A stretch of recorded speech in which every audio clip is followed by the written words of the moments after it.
मैं ओंकार हूं।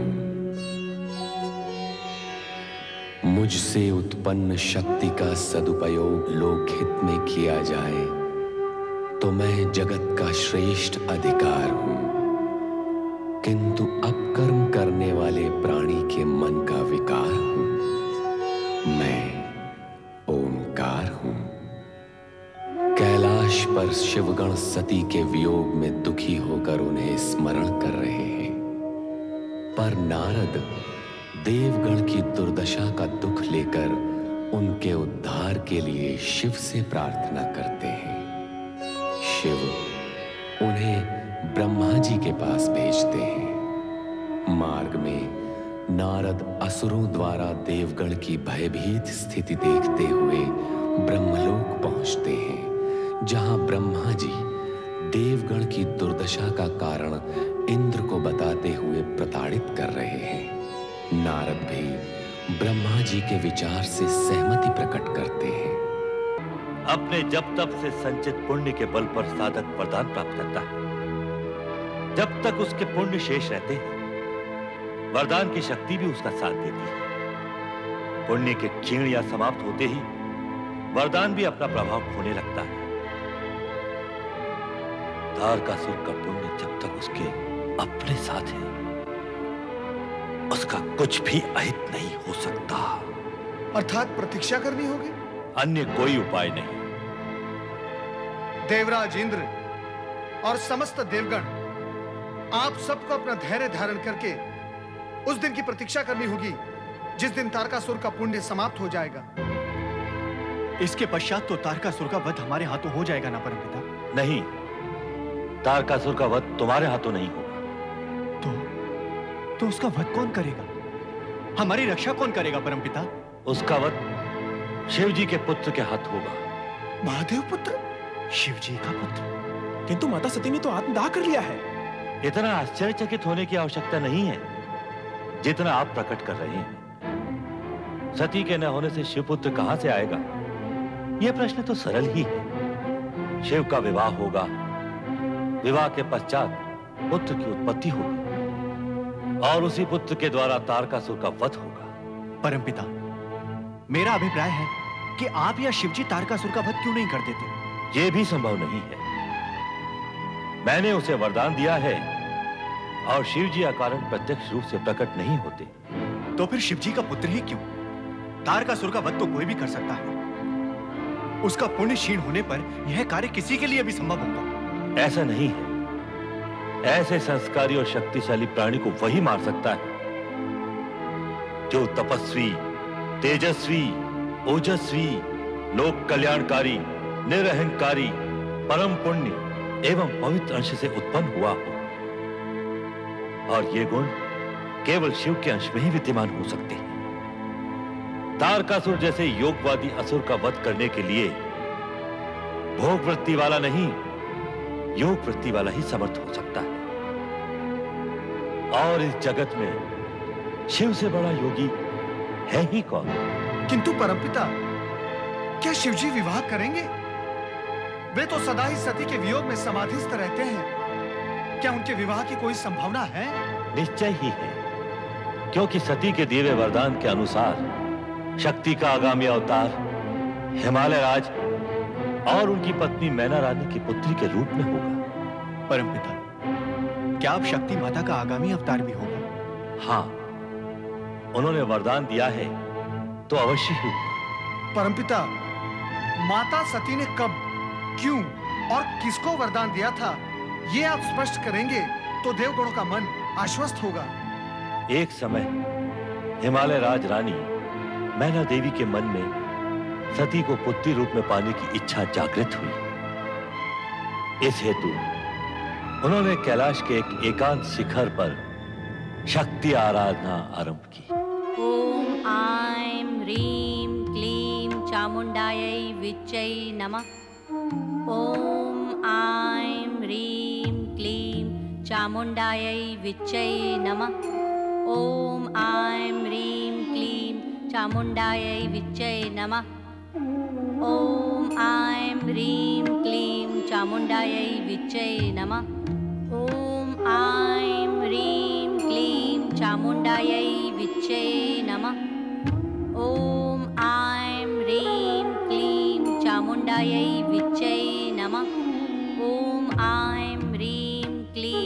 चामुण्डायै विच्चै नमः। ॐ ऐं ह्रीं क्लीं चामुण्डायै विच्चै नमः। ॐ ऐं ह्रीं क्लीं चामुण्डायै विच्चै नमः। ॐ ऐं ह्रीं क्लीं चामुण्डायै विच्चै नमः। ॐ ऐं ह्रीं क्लीं चामुण्डायै विच्चै नमः। महारानी मैना देवी, जागो जागो मैना देवी।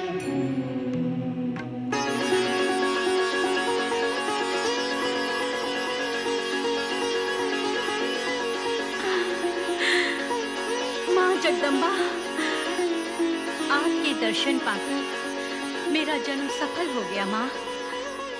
और तुम्हारे जब तक से मैं प्रसन्न हो गई। मांगो, इच्छित वरदान मांगो। केवल ये कि अगले अवतार में मैं आपको पुत्री रूप में पाने की इच्छुक हूँ। तुम्हारी ये इच्छा पूर्ण करने हेतु मैं वरदान दे भी दूं तो ये समझ लो कि वो कष्टों से पूर्ण ही होगा। कारण कि इस जन्म में जिन कठिन परिस्थितियों और कठोर परीक्षाओं के कारण मैं इस देह का त्याग करूंगी, अगले अवतार में मुझे इससे भी कठिन परीक्षाएं देनी होंगी। क्या तुम अपनी पुत्री का दुख और कष्ट झेल सकोगी? आपकी माता बनने का सुख प्राप्त करने हेतु मैं सभी दुखों को झेल लूंगी। माँ का विरह रूप ममता और आशीर्वाद के कवच से परिपूर्ण होगा, जो कष्टों को आप तक आने भी नहीं देगा। मुझे पुत्री रूप में प्राप्त करने की इच्छा मन में इतनी बलवती है कि यदि वो पूर्ण ना हुई तो अर्थ का अनर्थ भी हो सकता है। उससे तो अच्छा है कि कष्टों को सहन करने हेतु तत्पर होकर मैं आपके यहाँ जन्म लूं। सत्य तो मेरा तब सफल होगा, मुझे आपकी माता बनने का सौभाग्य प्राप्त होगा।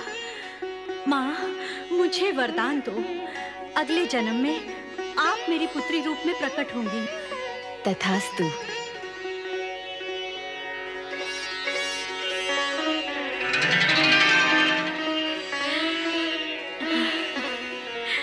यह अटल सत्य है कि सती के दिए हुए वरदान के अनुसार सती के पुनः नारी अवतार के माता पिता बनने का श्रेय हिमालय राज और मैना को प्राप्त होगा। देवराजेंद्र, इस हेतु आप सभी देवगणों को मैना रानी और हिमालय राज के पास जाकर उन्हें सती के वरदान का स्मरण कराते हुए शक्ति आराधना के लिए प्रेरित करना होगा। शक्ति आराधना? हाँ, शक्ति आराधना, जिससे उद्देश्य पूर्ति की दिशा में कार्य प्रारंभ हो सके। जो आज्ञा ब्रह्मदेव, हम इसी क्षण वहां जाते हैं।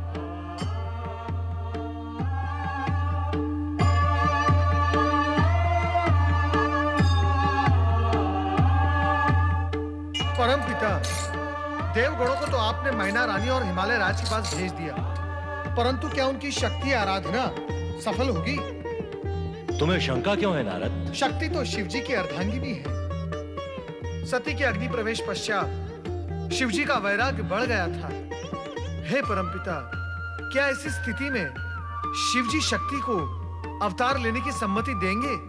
नारद, जब तुम इस सत्य को स्वीकार करते हो कि शक्ति सदाशिव की अर्धांगिनी है, तो यह भी स्वीकार करो कि वो सती के वरदान को अपूर्ण नहीं रहने देंगे। सती के वरदान की पूर्णता में शिव लीला का योगदान भी अवश्य होगा।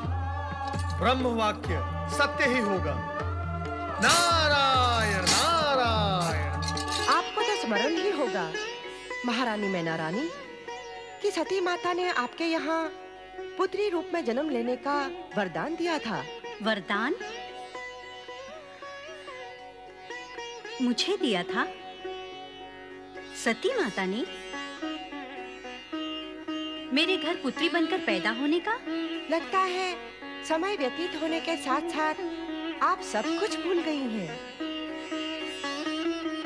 हाँ मैना रानी, आपने सती माता की आराधना की थी, जिससे प्रसन्न होकर सती माता ने आपको ये वरदान दिया था। कि वो पुत्री के रूप में आपके यहाँ जन्म लेंगी।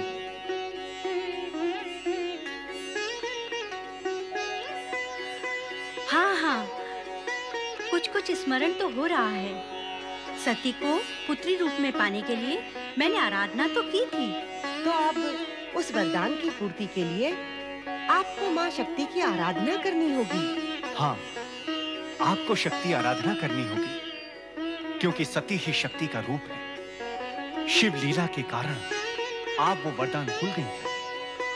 शक्ति की आराधना द्वारा शक्ति को जागृत कर आपको उन्हें वरदान का स्मरण कराना होगा।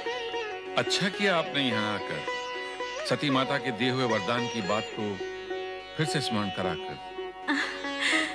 मैं तो भूल ही गई थी। अब स्मरण हो गया है तो माँ शक्ति का भी स्मरण कीजिए। अवश्य, ये तो मेरा सौभाग्य होगा कि माँ सती पुत्री रूप में मेरे घर में जन्म लेंगी। मैं निश्चित रूप से माँ शक्ति की आराधना करूंगी। विधाता की अपार कृपा से हमें ये दुर्लभ अवसर प्राप्त हुआ है। हम अवश्य ही शक्ति माता की आराधना करेंगे। इसी में हम सब का कल्याण है। आगे शिवजी की इच्छा।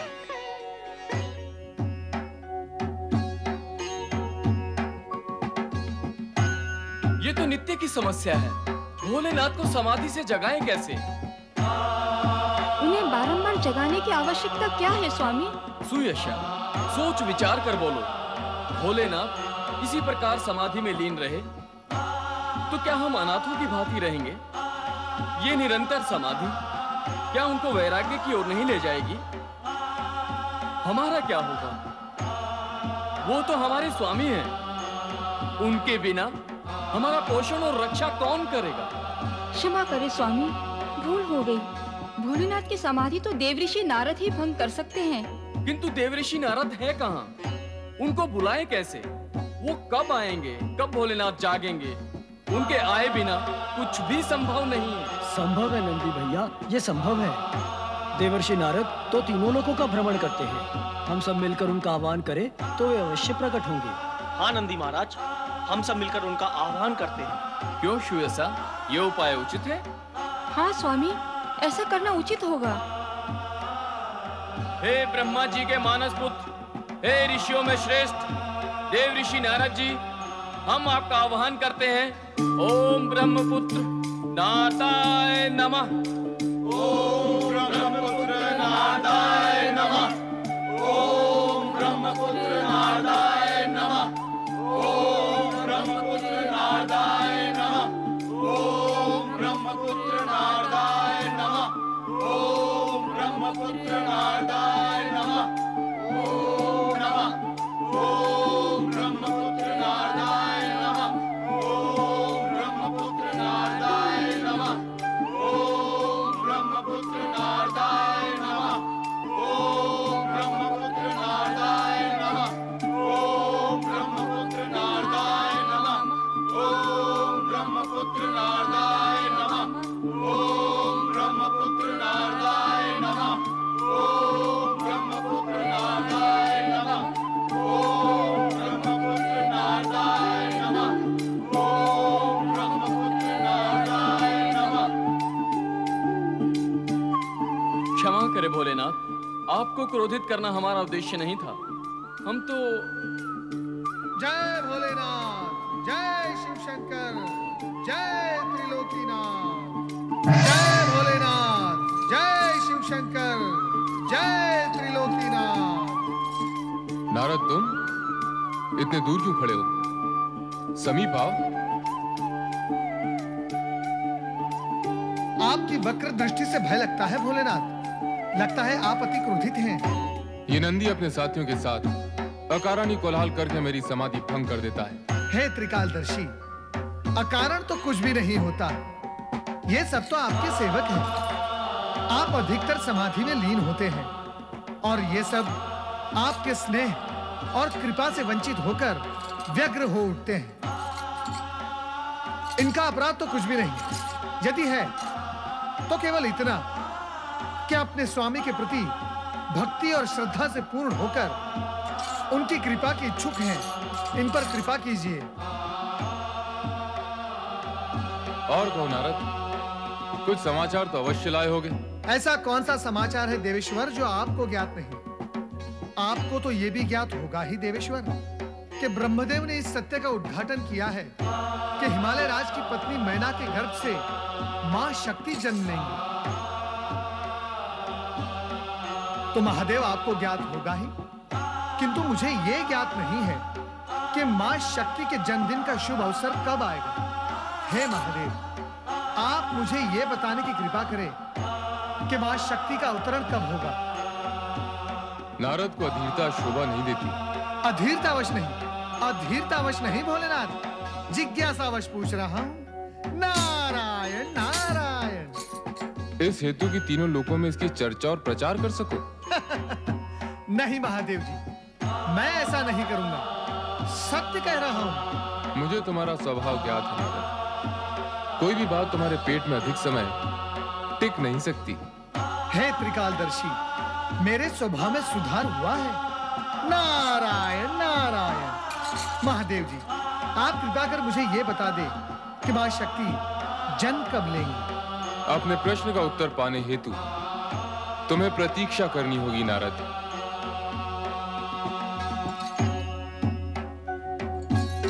नारायण नारायण।